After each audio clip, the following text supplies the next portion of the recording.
Hi everyone, I'm Jimaku Brimston. Welcome to the review of Now, the fourth studio record by the Japanese band Girugamesh. Today we're celebrating the 15th anniversary of the record, so I decided to go back and see if it still holds up or not. I've already reviewed their previous records, the self-titled one, Music, and Monster from 2013, so go check those videos out. Also sorry for my voice, but I've been quite sick this past week, but I still want to make this video because this album matters a lot to me. My story with this band is quite simple. My ex showed me their music over 12 years ago, back in 2012. When it comes to this album, we've got the classic lineup on it, so Satoshi on the vocals, he also does the lyrics, Ni on the guitars, Shu on the bass, he's the leader, and Ryo on the drums, who writes most of the music by himself. What's funny to me about this band is that this lineup, well, they are on every single release, like those former members never had the chance to record with the band, I think. So yeah, moving on, the production is tight. It was done by the band themselves and Jack Danger, which is funny to me. I am Jack Danger, you know, he's the long lost brother of Jack Reacher, and they join forces to stop all of the crime in the world. Anyways, the production is tight. It sounds amazing. This is one of the better sounding Girugamesh albums. I enjoy how punchy the drums are, how audible the basses, the guitars, the vocals, how the effects are mixed in, because we've got some DJ stuff, some scratchers, some electronic elements, piano, it's all here and it's mixed perfectly. Great work, message is diverse. The songs are mostly about struggles in life, relationship issues, music, life in general, but also how to have fun. So yeah, they are quite positive overall. Also, I couldn't find lyrics to all of the songs online, so in some cases I actually don't know what the song talks about. But it's not a problem for me, because the most important thing is the music and how the vocals sound. The lyrics are like the last important thing, at least to me. When it comes to the structure, it's basic. Every song usually looks like this. We've got an intro, verse, pre-chorus, chorus, verse, pre-chorus, chorus, bridge, chorus, outro. Sometimes it's slightly different where less stuff repeats, but overall that's just it. When it comes to the music genre on this record, this is an experimental record, you know, a hybrid of sorts. It contains some of the old school nu metal vibes, the 2000-2001 era of the first Linkin Park record, and it's mixed with alternative rock, alternative metal, the standard J-rock sound, you know, with the very emotional choruses, you know, where the vocalist sings la la la, I love you so much, that kind of stuff. It does sound quite nice and very unique for its time, because they use a lot of DJ scratchers, which at the time I didn't see many bands do, at least from Japan. Even nowadays it's hard to find a band where the DJ is so prevalent. Like on almost every song we have some DJ scratches here, and I think that's a positive thing. When it comes to the performance on this record, let's start with the drumming. The drummer is perfect. His tempo, his style, the precision of his playing, the groove, the passion, the aggression, the energy he has is just infectious. I just love how the snare sounds. It has so much punch and energy to it. Yeah, the drumming is the highlight of this record for me. It's always so fun to listen to what the drummer is doing in every song. Next we've got the bass work. It's audible. The bassist is also great. Sometimes he follows the guitars, but usually he just goes off on his own and does his own things, and I just love it, especially in tracks like Driving Time, for example, where the bass is like boing boing boing, you know, jazzy, funky stuff. I love that so much. Next we've got the guitar work, and it's also fabulous. I love the crunchy, heavier guitar riffs, you know, nu metal stuff, some groovy parts here and there, more melodic ones. Yeah, it's all here and it works quite well. Next, as I said, we've got the DJ, the turntables, the scratches, and I just love that because it's so underutilized in music these days and even back in 2009, so it's like a breath of fresh air, you know, to hear that stuff. It makes every song more fun to listen to. We also have some piano, some electronic elements, and some of the synths are like not for me. They sound very much like party music, you know, but overall I still think that it's a good addition to the music. Last but not least, we've got the vocals, and I just love the screaming, shouting, yelling and growling on this record. The gang vocals as well, you know, where every band member is like screaming, yeah, yeah, yeah. I love that stuff. Game on, you know. Great stuff. Screaming, shouting, yelling, growling is my favorite. Also the rapping is on point as well. Next we've got the singing, and well, the singing, it depends on the song and how many effects the producer is putting on the vocalist voice, because some of the tracks, for example, like Dirty Story, Border or Gokuzo, the singing sounds perfect, but in other tracks like STFU, the singing there has a lot of autotune, I think, or some flanger or other effect, and it's just so disgusting to me, to my ears. I don't like that. So clean singing is mostly on point, but there are parts here and there where I would wish the vocals to just be removed, not be there, because it's not for me. But overall, the vocal performance on the record is top notch. Now let's rate the individual tracks. Let's start with the intro. Now this one opens up with some vocals at the beginning. I just enjoy it because it's a positive message to the listener. After that we have some DJ scratches, effects and the drumming, boom boom boom, the guitar riffs, and this song transitions perfectly into the next one, so 9 out of 10. Bit Crash, this one is my favorite on the entire record. It's one of my all-time favorite Girugamesh tracks. I love the energy, the punchiness, the drumming, boom, boom, boom, hey, boom, boom, boom, boom, boom, boom, boom, boom, boom, boom, boom, boom, boom, boom. The cool verses with the rapping, screaming, and also some singing. The guitar riffs in the background. I love those eerie melodies, like it's so good. And then the chorus, say whoa, whoa, don't we enjoy, say whoa. I just love that. And then some scratches in the breakdown, and the breakdown is like a drum solo. This one is just so much fun to listen to. 11 out of 10. No music, no reason. This one has great lyrics, very relatable. The music slays, like the drumming, the guitar riffs. I love the bridge part especially, but the chorus could have been better. That's the only thing that to me it doesn't work, because it's too much like positive sounding, you know, like that very epic music, you know, in movies. But everything else in the song is like more heavier, you know, metallish, you know, rap metallish I would say. So yeah, that chorus just does not fit the song overall. I would just skip it, but everything else is on point, so 8 out of 10. Alive is even better. It has the most interesting structure on the record. So much things are like happening here and there.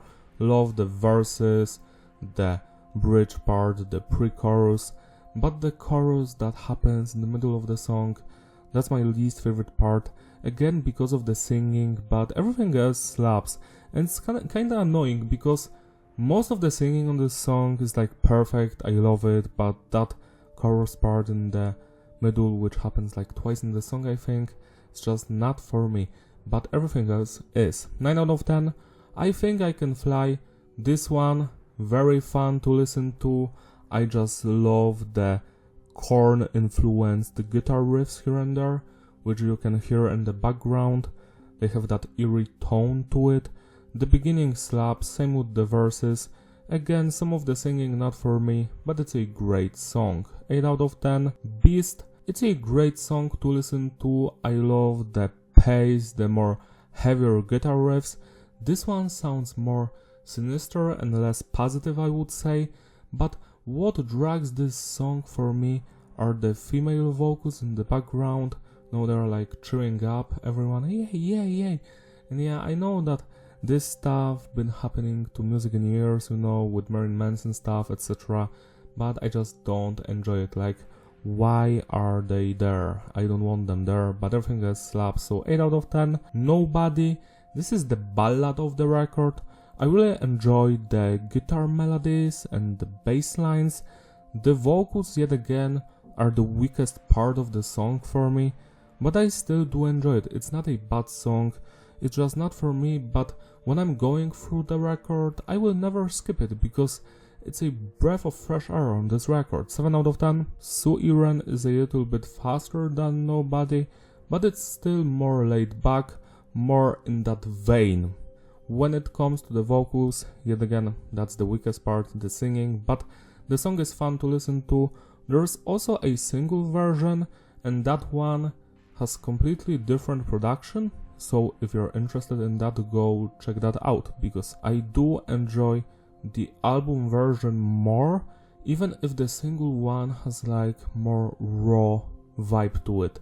Still, good song. I wouldn't skip it. 7 out of 10. Dirty Story. Now this one, I just love the electronic elements, the guitar riffs, the vocals. Sagata, na. Love that stuff. The chorus is actually beautiful. The vocals in the entire song, perfect. I have nothing to complain about. The bridge part is my favorite part. 10 out of 10. Game. This one is also one of the highlights. Game on. A lot of rapping vocals here. The guitar riffs, very crunchy and very, like 001s. Boom, boom, boom, boom, boom, boom. Those cut out riffs. I don't know how to say that, how it's pom and stops, pom and it stops. I love that. I do that in my own music all the time as well. I must say that the bridge part is just legendary. I love that melody. Doom, doom, doom, doom, doom, doom, doom, doom, doom, doom, doom, doom. Again, the vocals slap, and the bass lines are very interesting as well. 10 out of 10. Driving Time. This is my second favorite song on this record because of how different it is from the entire record. Like, there isn't any song here like that. It starts with Lady Night, the vocals, and then after the electronic effects, it happens. The funky bass line, boing, boing, boing. The guitar riffs, and then the verses happens. Like every single part in this song is a treat to my ears, and it's like a journey. You have to listen to this one. 11 out of 10. Arrow. This one finishes the standard version of the record. It's more laid back. In the terms of aggression, I would say this is the third least aggressive and least full of energy song. That's how I feel like, but I do enjoy it, especially the guitar riffs, the bass lines and the vocals. Again, the singing, quite nice. It has some parts that are not for me, but I do enjoy it more than Nobody or Suiren, so 8 out of 10. And now, the European edition of the record has 2 bonus tracks. The first one is Border, and this is actually the first song I've heard from this band, because that's the one my ex, sent to me back then. I was like, this is great. I enjoy this song a lot. It's not perfect by any means, but I love the verses. It has that distinct Girugamesh atmosphere to it. You couldn't mistake it for any other band. The verses especially, the chorus, it's nice. Nothing special, but it complements the song. The music video is very funny because it has like a behind the scenes vibe, I think there are like 2 music videos, and that behind the scenes one where the band is like making jokes, and like I just love that. You have to check it out online. It's fun to watch. If it's still on YouTube, I am not sure. So yeah, this one, great. 9 out of 10. Crying Rain. This is another ballad, and it's my favorite from the record when it comes to ballads because of the guitar riffs, the atmosphere it has. It's much more serious, I would say. The vocals have some power in them, but also some weaker parts vocally. But still, it's a journey, and I recommend it. 8 out of 10. And now, there's also a super limited special edition of this record. It has 2 re-recordings of their songs from 2005, Goku and Gokuso. I am not going to lie to you, both of these recordings are not as good as the original versions, but that doesn't mean they are garbage. I actually do enjoy them a lot, because the production is better, but to me personally, the vocal performance is not as vicious as it was on the original 2005 release. So Goku, this one I love, the screaming, the punchiness, the guitar riffs, but the singing, the chorus is like, in this version at least, it's not as emotional and impactful as it was on the original version. So that's like 8 out of 10 for me. Gokuso, on the other hand, is a banger from beginning to the end. Even if the vocals are not on the same level as they were on the original version from 2005, I still love it a lot, and I am happy that the re-recording exists because the song has so much energy, passion into it. It's, yeah, great, fantastic, 10 out of 10. And now we've got 3 B-sides, songs that were recorded for now but didn't make the cut. They were released on the singles, and I am actually sad that, for example, Gamble, the next song, it's not on the album. For me it should be, because this one is the most sinister sounding one, guitar wise, the verses especially, the vocals are also vicious. It has that rap metal vibe to it. It reminds me of Linkin Park Meteora era. It has that intensity to it. Love the chorus, the verses, everything about this song, the bass lines especially. 10 out of 10, shut the fuck up. This song, again, to me personally, it has some of the worst singing on this record. It's not on the record, but you know what I mean. I love the more punchy vocals, the screaming, the shouting, the more angrier yelling and singing, but the normal cleans with the overdub and the slight autotune, that's what annoys me a lot. It's the only flaw of this song, because everything else is great. I love the energy, especially 8 out of 10. Nitro 09, probably the heaviest song here, but it's very repetitive. That's my only complaint. The chorus is like happening like 4 or 6 times, I'm not sure, and yeah, it's too much, but overall the song is great. Some of the vocals, yeah, I still do enjoy the screaming. So yeah, another almost perfect track. 9 out of 10. To sum it all up, the consistency is stable, the flow is fitting, reparability. Yeah, it's an excellent record. I enjoyed from beginning to the end. No matter if it's the standard edition, European one, the super limited one. Yeah, it's fun from beginning to the end. There isn't any song that I would just like remove, you know, from existence. Every song here serves a purpose. If it were up to me, I would choose different songs from the standard edition. Like for example, I would keep Nobody, Suyen like away from the standard cut of the album, and I would put in Gamble, Gokuzo, Border, Goku even, Nitro 09 instead. I feel like the record should end on Nitro 09 because it ends with the same electronic elements that open the now intro. At least that's what I've noticed. But what we've got is still great. The highlights here for me are of course Bit Crash, the best song here, Driving Time, Game, Dirty Story, Alive, and the tracks that are like on the special editions didn't make the cut. So Goku, Gokuzo, Gamble, Nitro 9, Border, all of that stuff. But as I stated before, there isn't any song here that I would just skip or not enjoy. This record and music are my favorite from Girugamesh. I listen to them the most, even to this day. I've actually almost forgot about reviewing this record, but I've listened to it yesterday and I was curious, so I checked when it was released, and well, it's today. So yeah, nice. So that's why we're here. Thank you for watching. Don't forget to like and subscribe. Celebrate the anniversary by spinning this record today. It deserves your attention. That's all. See you next time. Bye.